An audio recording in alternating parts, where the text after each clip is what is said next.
This video is sponsored by the Ark Echoes of Arcadia Light RP. Hello and welcome, and in today's video I'm going to share with you the top 10 most undervalued Ark Tames. So without further ado, let's get straight into it. In at number 10 we have got the Megalodon, and this creature is here just simply because, like, I find with ocean creatures people go for basilos and creatures like that, and maybe Mosas in the case of some bosses, and I feel like, you know, it's a bit undervalued in that sense because, like, you know, it's the Megalodon.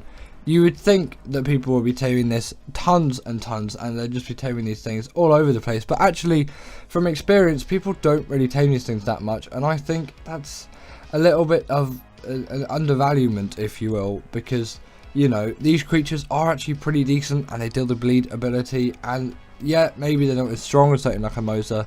I still find they are quite useful for just general underwater travel, and it's partly because I have a bias to Megalodons, because I'm not really a hater of these things. I love these things. I've been taming these things for years and years now, and obviously I'm going to be biased towards the creatures on this list, but I just find it's undervalued, and I feel like people should be taming this creature more, as I don't think it gets what it deserves, really. Next up we have got the Bionics, and this creature is here just because the Barry is one of those tames where I find they're so useful for doing caving, and people these days don't really use them that much, and I kind of feel like that's a shame, really. These creatures are just so nicely and heavily used, or at least they were heavily used back in the day, and it seems like there's been a bit of a drop off with these things, and people tend to talk about them less and less. And yes, they're not the newest creatures out there, and maybe there are some other creatures which you might prefer for doing caving. That's perfectly acceptable, but I think people should still be taming these things and using these things, and I'm not saying like no one tames these things and that's a shame. I'm saying, like, people should tame these things more and experience them more, as loads of people actually just go caving on foot and they don't even bring a creature in, and they end up just dying loads of times. Like, in cases like that, a Bionic can be really useful, especially considering on ASA at the moment you haven't got shadow mains and things like that, and, you know, they're so useful for that I find they really should be tamed more, and I think that they definitely do deserve more as creatures. It makes sense to tame them, but people these days are being a little bit more skimpish with them. Now, as I stated earlier, this video is sponsored by the Ark Echoes of Arcadia Light RP, and I'm really thankful for them reaching out for me. But I want to tell you why this is the best Ark server out there. It is the most immersive RP server by far. I love all of the time that I've spent with it, and so far I've thoroughly enjoyed all the playthrough, and that is due to daily and weekly large events. So you get an event daily, but you get a weekly large event. On top of that, there's 9 GB of DLC full conversion, which just adds a whole new way to play. There's a fresh wipe at the moment as well, so if you want to get started, you really can do well. There's over 60 mods, over 75 new creatures, there's all the DLC creatures there, it's on the center. You are going to have the best time on this map. And there's even 12 unique basic classes, and with a server like this with 100% uptime, there's really nothing that can go wrong. So scan the QR code on screen, or there'll be a link in the description to join the server right away. Now, I also did want to put the Mosa here as well. I did talk about earlier how, like, yeah, Mosas are stronger than Megalodons. They definitely are, but I find that these creatures are in some ways even more undervalued, and they definitely do need a lot more work than the Megalodon to become some really great creatures. Obviously you got the X Mosas and X Megs on Gen 1, but still the Mosa these days actually isn't as used as much as you might think. It's not really used at all. Maybe you might use it for the Moda boss fights, but I find Spinos are commonly used in the case instead of Mosas for that, although people have obviously used Mosas for it. But now with loads of new sea creatures out with like mods and all of that, the Mosa just seems very basic and in a lot of ways not really worth taming, and I think that's a bit of a shame. They definitely could do with some TLC, especially for the Mosa over the Megalodon. And yeah, like, the people just don't tame them as much as they used to, and you know, they're supposed to kind of be the kings of the ocean, so in that sense it is quite a shame. In at number 7 we have got the Carb Enemies, and this creature is here just simply because, like, you know, it's so commonly just basically used as bait, essentially, in a way. Not exactly bait, but people just use these things to get loads of keratin out of them, and I find that actually as a tame creature they're pretty decent. And yes, maybe they're not the fastest in the world. This does have some increased speed, if you're wondering, by the way, because they are a lot slower than this usually. They're actually pretty decent at swimming in the water, and they're not the slowest things in the world, and give you a good introduction to that. You also, just as a general creature, they're just nice to have. It's useful to have a Carb Enemies, and yes, maybe they're not essential. I find if maybe they got a little bit of TLC, they really could be some great creatures which people use, like the Trike and the Stego. It could go to that extent if Wildcard gave these things a little bit more thoughts, because they're not really thought of commonly, just as a general thing. You just think Carb Enemies is like, oh, the source of keratin, and that's kind of all you think of them. But if you think of them as a tame and actually try and get some use out of them, you'll find that these creatures are actually pretty decent as just a general underwater creature in the early stages of the game, and I definitely do use them for that quite a bit. And although yes, again, the speed is not the best, that is not going to be your main concern, especially in the early stages of the game. You just want those creatures that can actually just enable you to do those things. You're not really in a position where you want the best creatures out there, because you're not far enough in the game yet. Next up, we have got the Quetzel, and this creature is here because I found in the 2015, 2016, wherever the Quetzel was released, I think it was late 2015, but it might have been to 2016.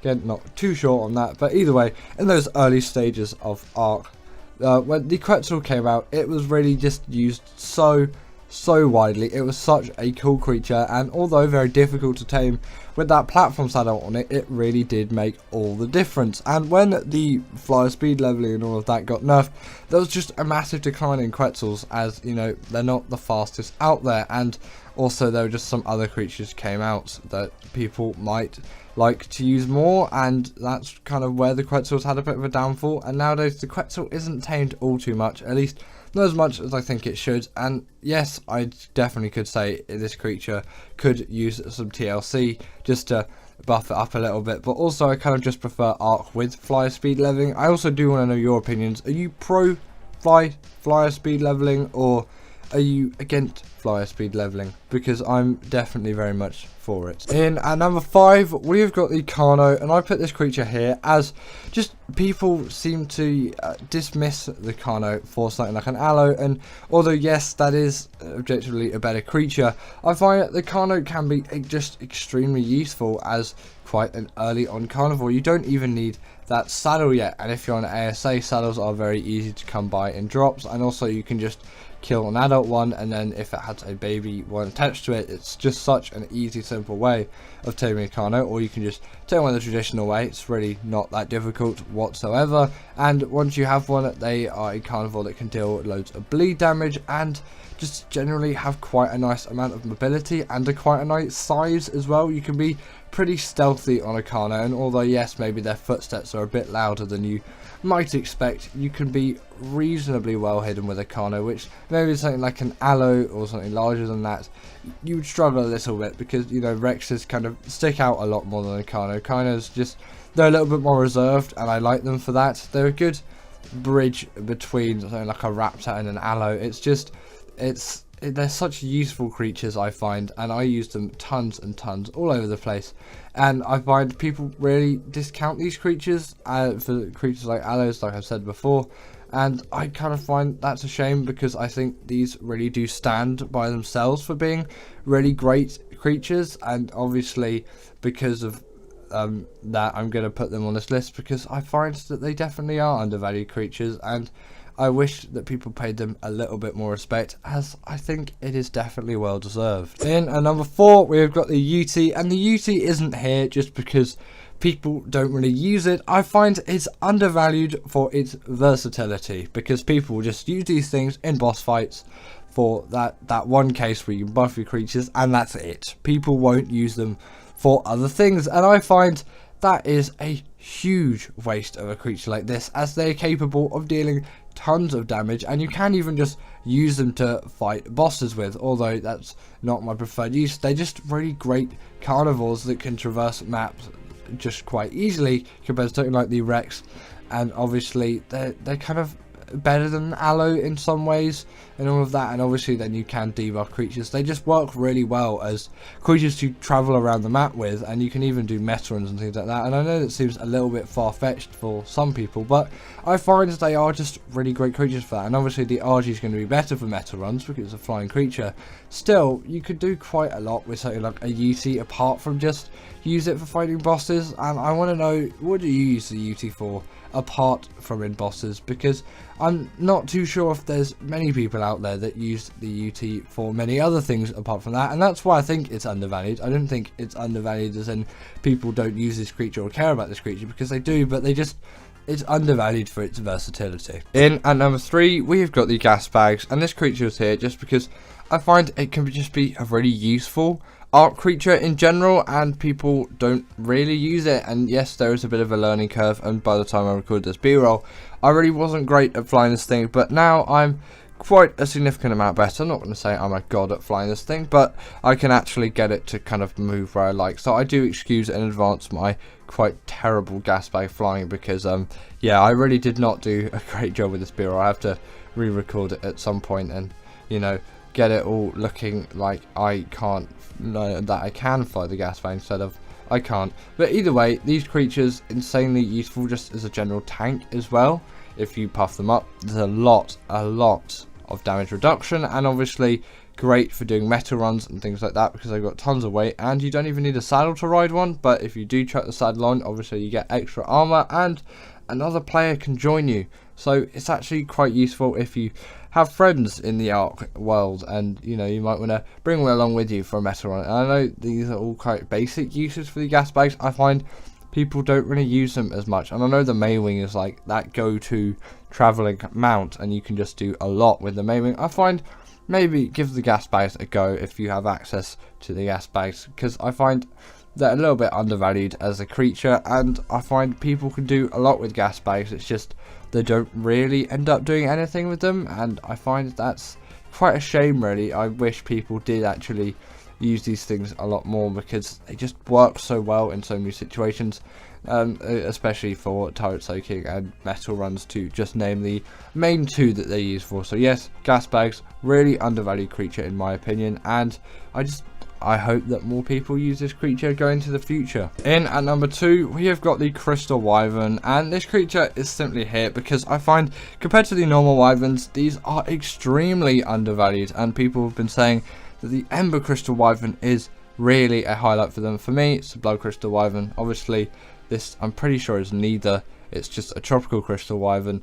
They really are so useful, and a few people in my community have been saying yes, they definitely do really agree with this, and the general consensus is, oh, the Crystal Wyverns are just not as strong as Wyverns, but actually I find they're even more effective than all Wyverns, and that obviously does come from the fact that the taming method is a lot easier. Yes, it is capped behind level 60, and also you have to knock out one to get the Primal Crystal in the first place, but once you've done that, it's not really that difficult, and even that bit isn't difficult whatsoever. So, you know, these things are ridiculously easy to tame, and they're just such good creatures. They really do have to be on this list because people extremely undervalue them, and I find that they need to be on this list because they need more attention. They really do deserve it. They are great creatures which are strong in all aspects, apart from turning circles, but you know, that's not great on the Wyvern anyway, and I just find they're so useful for so many things, even more so than the Wyvern, although they're kind of the same creature, although I do find these are better because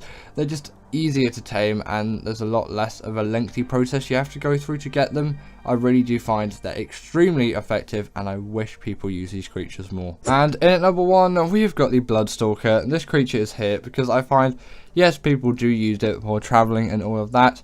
It gets a bit undervalued over the Maywing, and I find it can be really effective. Also, I do excuse my Bloodstalker flying. Really was not the best at flying it back when I recorded this b-roll, but I assure you I'm better now.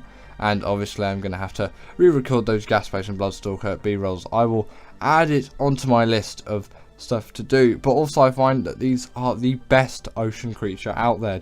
I know they're not ocean creatures, but they're the best kind of dealing with the underwater environment in my opinion, and I didn't show any of that in this b-roll, which is another reason why I really do need to re-record it. Either way, these creatures are are just so great at traversing underwater environments. They're so quick and speedy, and they can deal quite hefty amounts of damage as well, which you might not expect. And maybe you're not going to take it to do alpha creatures, but you can just easily zip away from them. Also, on top of that, they can glide on the top of the water as well, so kind of just to escape danger even more, you can just simply skim across the top of the water and get out of the way of all of those creatures that are trying to attack you. And also on top of that, you kind of do have like an awesome spyglass, but without the need for an awesome spyglass, so you can see the aggros of all the creatures. Extremely useful, especially in an underwater environment when the visibility isn't quite as great as obviously just on land. So I do find they're extremely useful for everything like that as well. And obviously if you're on Gen 1, you can